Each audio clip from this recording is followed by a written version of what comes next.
গেল মাসের দ্বিতীয় সপ্তাহে চট্টগ্রামে একটি ব্যবসা প্রতিষ্ঠানের অফিসে আচমকা হানা দেয় গোয়েন্দা পুলিশের ৫ সদস্য।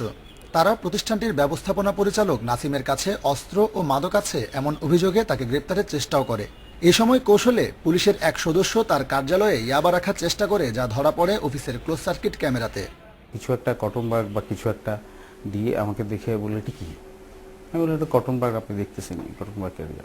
এর মধ্যে তখন জহির সাহেব বলেন যে সিসি আছে, সিসি আছে। এটা বলার পরে ওনারা মুভ করেন এবং আমাকে বলেন যে ভাইয়া এটা ভুল ইনফরমেশন ছিল।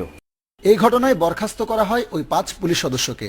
পুলিশের হিসাবে দেখা যায়, ঘুষ, চাঁদাবাজি সহ বিভিন্ন অনিয়মের অভিযোগে গেল বছর শাস্তি হয়েছে ৩৯ জন পুলিশ সদস্যের, যার মধ্যে আছে পুলিশের কনস্টেবল থেকে শুরু করে উপপরিদর্শক পদমর্যাদার সদস্য। আর চলতি বছরের প্রথম ৬ মাসে শাস্তি হয়েছে ৩৬ জনের। হিসেব বলছে সময়ের সাথে পাল্লা দিয়ে বাড়ছে পুলিশের অনিয়মের সংখ্যা, তবে তা মানতে নারাজ কর্মকর্তারা। ১.৫ লক্ষ পুলিশের আমাদের এই একটি বিভাগ, সেখানে একজন দুইজন অনিয়ম করতেই পারে, সে পথভ্রষ্ট হতেই পারে, সেটার জন্য বিভাগ কোনোভাবে দায়ী না। কর্মকর্তারা বলছেন, পুলিশের এমন অনিয়ম ঠেকাতে বাড়ানো হয়েছে নজরদারি।